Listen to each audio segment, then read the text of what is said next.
그러면 헤어라인 디자인은 어떤 병원에서 하면 좋을까요? 제모를 하는 병원에서 해야 되겠죠. 둘째는 제모를 하는 기계가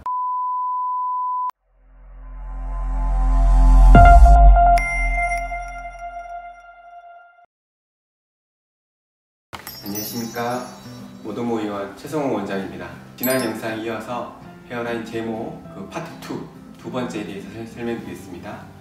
헤어라인 제모는 어떻게 진행이 되는지, 어떤 병원에서 헤어라인 제모를 받으면 좋은지와 마지막으로 헤어라인 제모를 받을 때 주의할 사항은 어떤 것들이 있을까에 대해서 말씀드리겠습니다.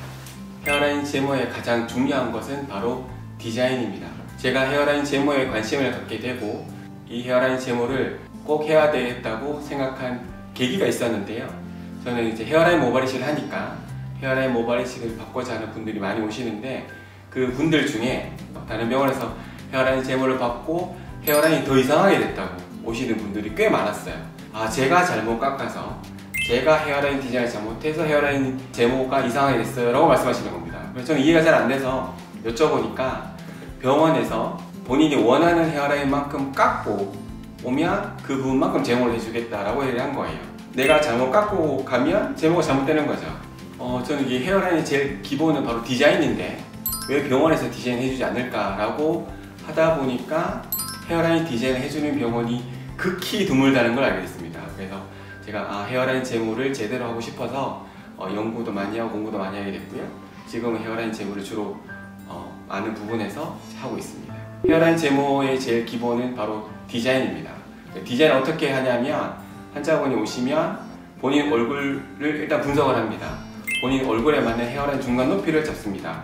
전에는 제가 한 포인트만 잡았었는데 몇 년 전부터는 세 가지 포인트를 잡아서 가장 낮은 높이, 중간 높이, 가장 높은 높이 세 가지를 환자분한테 제안해 드리고 환자분이 원하시는 높이에 맞춰 드리는데요. 대부분 중간 높이를 하시더라고요. 그래서 중간 높이에서 라인을 잡으면 그때 그 라인에 맞춰서 헤어라인 디자인이 들어갑니다.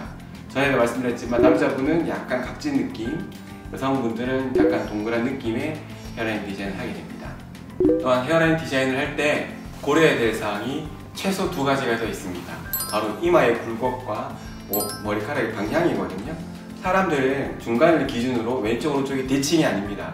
왼쪽이 더 볼록한 사람도 있고 오른쪽이 더 볼록한 사람도 있고 왼쪽이 더 평평한 사람도 있고 반대인 경우도 있거든요. 그것을 다 고려해서 디자인을 해야 됩니다. 그리고 모발 방향도 왼쪽 오른쪽이 똑같지 않아요. 가운데서부터 갈라지는 것도 아니고 똑같은 방향에서 내려오는 것도 아니고 저 방향이 완전히 다릅니다. 헤어라인 제모의 디자인은 이러한 모든 사항들이 고려돼야지만 디자인을 할 수 있습니다. 만약에 이런 이마의 굴곡이나 모발의 방향을 고려하지 않고 디자인만 해서 그대로 제모를 하면 그림에서 보는 것처럼 이상한 모양으로 제모가 되는 경우가 있어요. 일단 디자인을 하게 되면 환자분께 보여드립니다. 이렇게 디자인을 할 건데 마음에 드십니까? 라고 하면 대부분의 환자분들은 마음에 드신다고 하고요. 간혹 가다가 헤어라인 디자인 마음에 안 든다, 난 이렇게 해주세요, 저렇게 해주세요 라고 하면 서로 협의를 해서 본인 얼굴에 가장 맞는 헤어라인 디자인을 정하게 되고, 이 헤어라인 디자인이 정해져야지만 제모가 시작이 되는 것입니다. 그러면 헤어라인 디자인은 어떤 병원에서 하면 좋을까요? 제모를 하는 병원에서 해야 되겠죠. 둘째는 제모를 하는 기계가 레이저여야 합니다. 제모를 하는 기계는 크게 세 가지가 있습니다. 레이저가 있고 광선 치료가 있고요, 고주파 치료가 있습니다. 사실 고주파 치료는 요즘에 거의 하지 않고요, 광선이나 레이저를 하는데 빛의 특성상 광선을 이용한 헤어라인 제모는 좋지 않습니다. 그래서 꼭 레이저를 이용하게 되고, 헤어라인 제모에 적합한 레이저가 따로 있어요. 저희 병원에는 그 레이저가 준비되어 있고요, 그 레이저를 이용해서 헤어라인 제모를 하게 됩니다. 세 번째는 의사가 반드시 디자인을 할 줄 알아야 됩니다. 환자분 보고 디자인을 해서 오세요, 미리 깎고 오세요 이런 병원은 당연히 걸러야 되겠죠. 네 번째는 의사가 직접 시술을 해야 됩니다. 레이저 시술은 엄연히 의료행위고 시술입니다.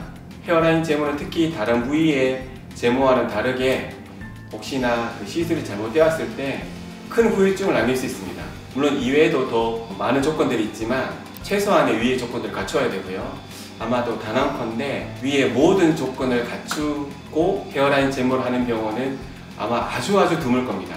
저희 모도모의원 대구점은 이 모든 조건을 다 갖추고 있고요. 그럼 헤어라인 제모를 받을 때 어떤 점을 주의해야 될까요? 당연히 상담을 잘 받아야 되겠죠? 그리고 두 번째는 헤어라인 제모를 받으러 오시는 분 중에 간혹 미리 본인이 뽑고 오거나 면도를 하고 오거나 최근에 왁싱을 하고 난 다음에 오시는 분들이 계시는데, 그러면 헤어라인 제모가 됩니다. 헤어라인 제모를 하려면 아까도 말씀드렸지만 모발의 방향을 반드시 볼 수 있어야 되거든요. 최소한 모발의 길이가 최소한 1cm 이상은 길어야 됩니다. 최근에 면도를 했거나 본인이 뽑았거나 왁싱을 한 경우에는 상담은 가능하지만 당일 시술이 불가능할 수도 있습니다. 그 다음으로는 모발이 반드시 검은색이어야 됩니다. 레이저 제모의 원리 중에 하나는 레이저가 까만색만 태운다는 특징이 있어요. 예를 들면 털이 없는 피부에 제모 레이저를 아무리 쏴도 피부에 전혀 변화가 없거든요. 근데 까만 점을 찍어 놓고 레이저를 쏘면 그 피부가 탑니다. 이런 특징을 이용해서 레이저 제모가 가능하기 때문에 모발이 흰색으로 변해 있거나 그런 경우에는 제모가 불가능해요. 본인이 흰머리가 많다라고 하면 아, 제모가 안 되는구나 라는 걸 미리 아셔야 되고, 그래서 헤어라인 제모를 원하시는 분들은 흰머리가 되기 전에 제모를 받으시는 게 좋습니다. 그리고 다음으로는 시술 직전에 면도를 하게 됩니다. 레이저는 검은색을 타깃으로 하기 때문에 검은 머리카락 있는 상태에서 레이저를 쏘면 머리카락도 타고 그 열 때문에 피부도 탈 수 있어요. 반드시 면도를 하고 제모를 하게 되거든요. 근데 하지만 본인이 미리 면도를 하고 오면 안 됩니다. 제가 너무나 당연한 얘기긴 한데 시술 당일은 물과 접촉을 하지 않는 게 좋고요. 세수는 가능하지만 샴푸는 안 되는 거죠. 당연한 얘기지만 술은 드시면 안 됩니다. 헤어라인 제모는 여러 번에 걸쳐서 하게 됩니다. 제 경험상 보면 일반적인 경우는 한 1년 정도 걸리는 것 같고요. 길면 3년 이상 걸릴 수도 있습니다. 1년 안에 끝나는 경우도 있고요. 이유가 뭐냐면 최대한 안전하게 시술을 해야 된다고 생각합니다. 천천히 약하게 여러 번 하는 것이 안전하고요. 얼굴이기 때문에 빠른 기간에 레이저를 위해서 세게 쐈을 때 그 후유증이 남으면 그 후유증을 교정할 수가 없거든요. 시간이 오래 걸리더라도 천천히 안전하게 시술을 하는 것이 좋습니다. 하지만 보통 5회 정도 하게 되면 헤어라인 제모 모양이 나오기 시작하거든요. 헤어라인 모양이 나오기 시작하니까 대부분의 환자분들은 만족하시게 되죠. 궁금한 점이 있거나 하시고 싶은 말씀이 있으시다면 댓글을 달아주시면 제가 상세하게 답변드리겠습니다. 감사합니다.